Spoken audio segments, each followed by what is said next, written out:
La familia Lucchese estuvo implicada en todos los ámbitos económicos de la ciudad de Nueva York. No habían sido educados en el sentido académico, pero entendían de negocios. La traición siempre estuvo presente dentro de esa familia, una traición orquestada que permitió al gobierno procesar con eficacia a la cabeza de la familia.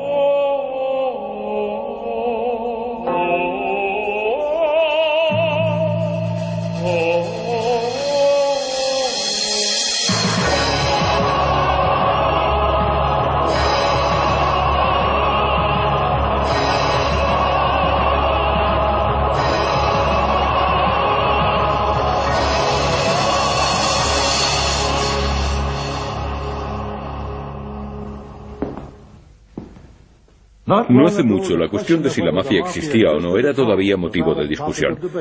Mucha gente, incluido el director del FBI, J. Edgar Hoover, negó reiteradamente la existencia del crimen organizado, y eso hizo que durante años los más importantes criminales del país eludieran el sistema jurídico americano. Con la excepción de la Rusia poscomunista, Estados Unidos podemos decir que ha sido el país del mundo que ha vivido bajo la mayor presencia generalizada del crimen organizado. Sin embargo, mientras durante los primeros años la mafia prosperaba por la política de no intervención de Hoover, las décadas recientes han visto un incremento del acoso policial por la aplicación de la ley. Hay quien dice que la mafia es ahora un círculo cerrado como lo era en sus comienzos, una asociación desorganizada de bandas callejeras, y nadie ilustra este cambio tan brusco de fortuna mejor que la familia Lucchese de Nueva York. Llamada así por el segundo capo de la familia, esta dinastía del crimen organizado remonta sus orígenes a las calles de la ciudad de Nueva York a principios del siglo XX. Nueva York era el puerto de entrada para la mayoría de los inmigrantes europeos que llegaban a América, y pronto se convirtió también en terreno abonado para que vieran la luz algunos de los miembros más notorios del crimen organizado. Al Capone, Lucky Luciano, Meyer Lansky, todos venían de familias inmigrantes que se ubicaron en la llamada Área de 5 puntos. Un gueto abarrotado con un largo historial de bandas irlandesas, judías e italianas. Fue allí donde un grupo diverso de estas bandas étnicas se unió a principios de los años 30. 5 grandes grupos criminales llamados familias emergieron como el núcleo central de un extenso sindicato del crimen que operaba a nivel nacional, al que nos referiremos generalmente como la banda. Los gángsters superiores de la era de la prohibición también crearon una comisión formada por los jefes de las 5 familias y de algunas otras, y es aquí, en Nueva York, donde los miembros de la comisión todavía se reúnen en secreto, todavía discuten sobre negocios, todavía ordenan golpes, y todavía controlan las estafas que han convertido a estos jefes de la mafia en gente insultantemente rica.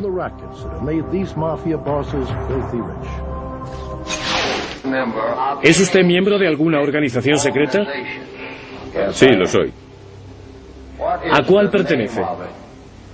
Cosa Nostra, en italiano. ¿Cosa Nostra en italiano? Nuestras cosas y nuestra familia, en inglés.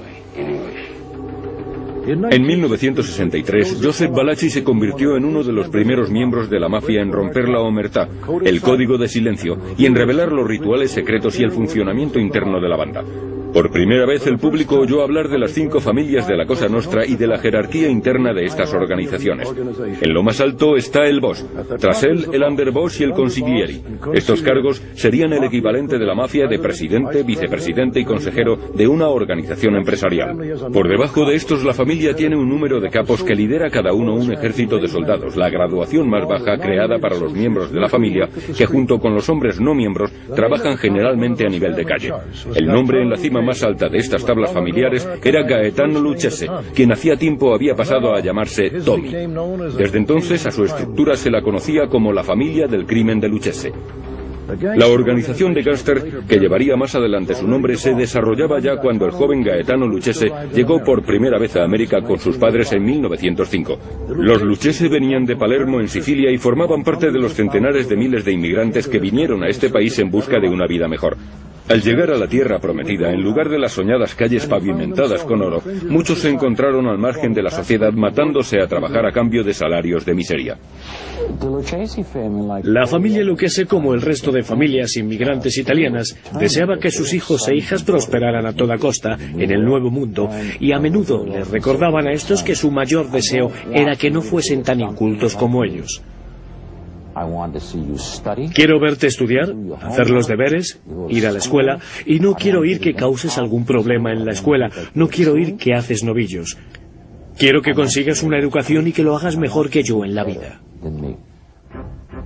Aunque pronto Lucchese sintió la llamada de la calle. La creciente burguesía americana tenía un alto nivel de vida. Los chicos de la calle anhelaban para ellos la vida que veían a su alrededor. Trajes preciosos, zapatos italianos hechos a mano, coches grandes y mujeres bonitas. Los muchachos como Lucchese se sabían incapaces de alcanzar ese sueño trabajando y prefirieron llegar a él por la vía rápida. Y nadie supo reconducir a esos chicos. Cuando Tommy Lucchese era un adolescente, su padre le despreció al verle incapaz de alejarse de la vida de las calles. Lucchese venía de una familia donde él fue el único criminal. Los demás miembros de su familia eran muy rectos, gente normal que durante todas sus vidas se sentirían muy avergonzados y rehuirían incluso ser relacionados con su pariente. Tommy se convirtió en el compañero de habitación de un amigo de la adolescencia que sería conocido más adelante como Lucky Luciano, acreditado como el fundador del sindicato. El expediente de arrestos de Lucky comenzó cuando tenía 10 años. Se mudó de vecindario y se asentó en el Harlem del Este y cambió su nombre a Luciano para no avergonzar a su familia. Juntos, Luciano y Lucchese ascendieron como la espuma dentro del mundo criminal. Tommy se forjó una reputación como asesino frío y metódico. Al final de la Primera Guerra Mundial ya trabajaba como guardaespaldas y hombre favorito de Luciano. Calcifakis investigó a Tommy Lucchese para la Enciclopedia de la Mafia. En ese tiempo Lucchese ya estaba en activo con Luciano y Albert Anastasia, que era considerado el peor asesino de todos ellos. Anastasia era un gran verdugo y Luciano siempre pensaría que Lucchese era un mejor asesino que él. Podía confiar más en él porque era más frío, silencioso y más leal a las órdenes que Anastasia.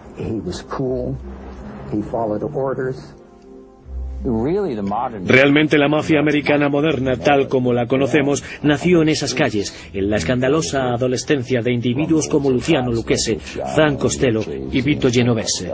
Ellos se sentían fuertes porque formaban parte de lo que se denominaba una burgata, que significaba banda de muchachos delincuentes. El Harlem del Este era un barrio de inmigrantes realmente duro, era violento y miserable, y estaba literalmente abarrotado. Pero de él no solo salieron criminales. Ese barrio vio crecer también a Fiorello La Guardia, a jueces y a distinguidos hombres de negocios. Pero ¿por qué en un barrio de inmigrantes algunos chicos acaban dentro de la burgata y otros van a la universidad? No lo sabemos, forma parte del destino de cada uno. Lucchese, Luciano y muchos de sus amigos se convirtieron eventualmente en miembros de la gran banda dirigida por Joe el Jefe Masseria, un siciliano que amplió su negocio criminal fuera del barrio de Harlem del Este. El contrabando era su fuente principal de ingresos ilegales posibles gracias a la prohibición en todo el país de venta de alcohol. Mientras que algunos esperaban que esta acabase con los problemas sociales de América, en realidad dio alas a los gángsters.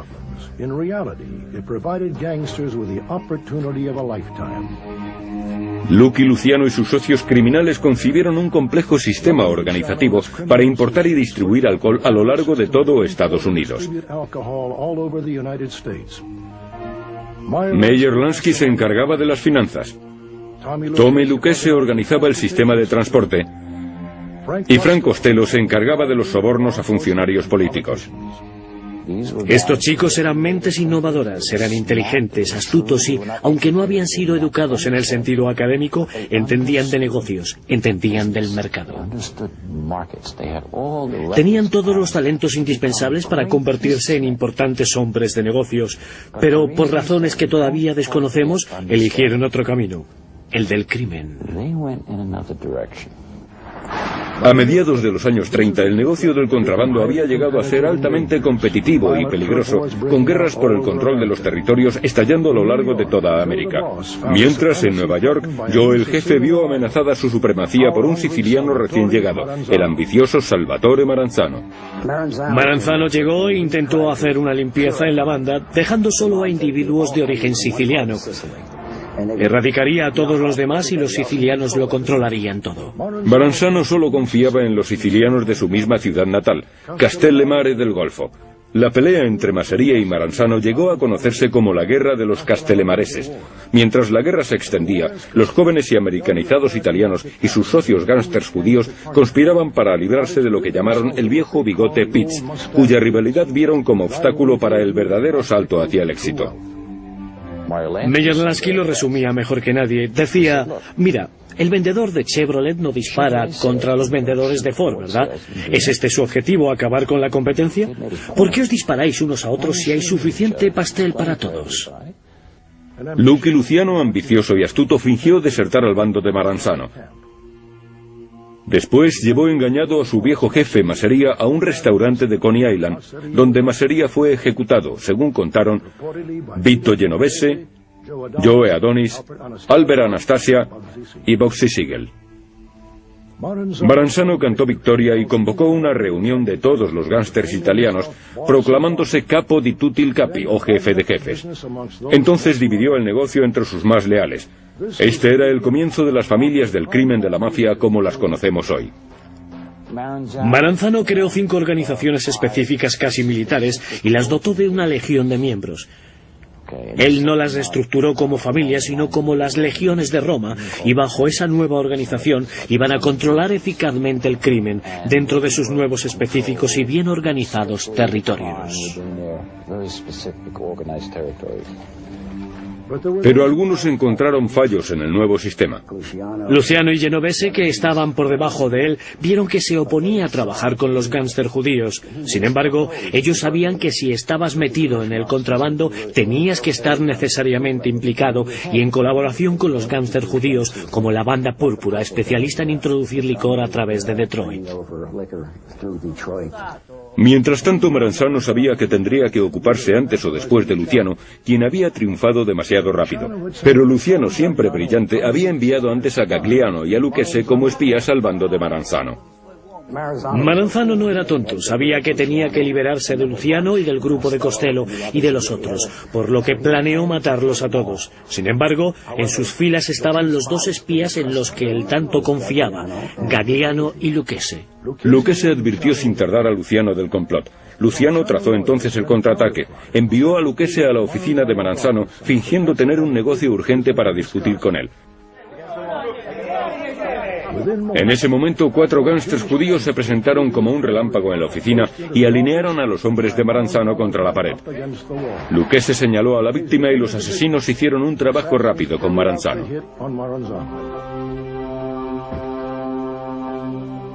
Lucchese escapó del lugar y cuando llegó la policía allí no había nadie excepto el cadáver. Este asesinato allanó definitivamente el camino para que se estableciese la nueva mafia americana.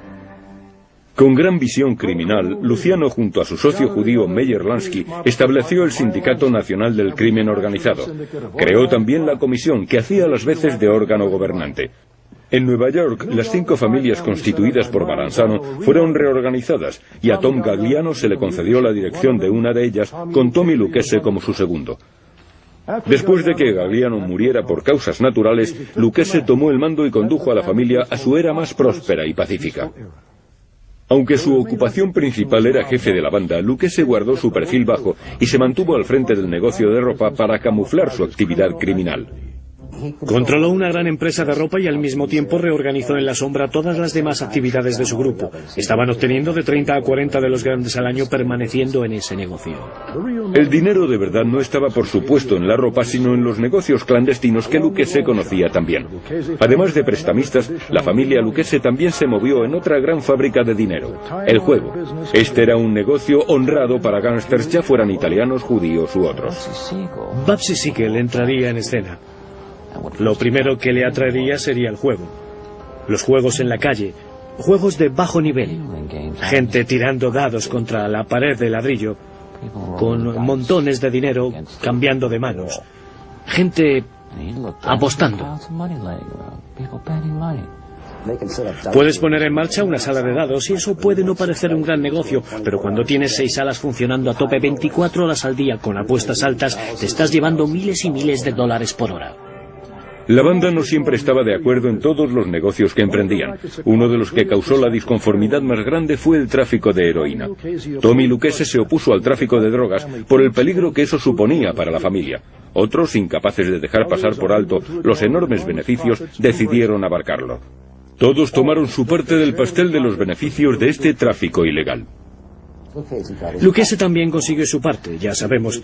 Se mantuvo al margen, pero no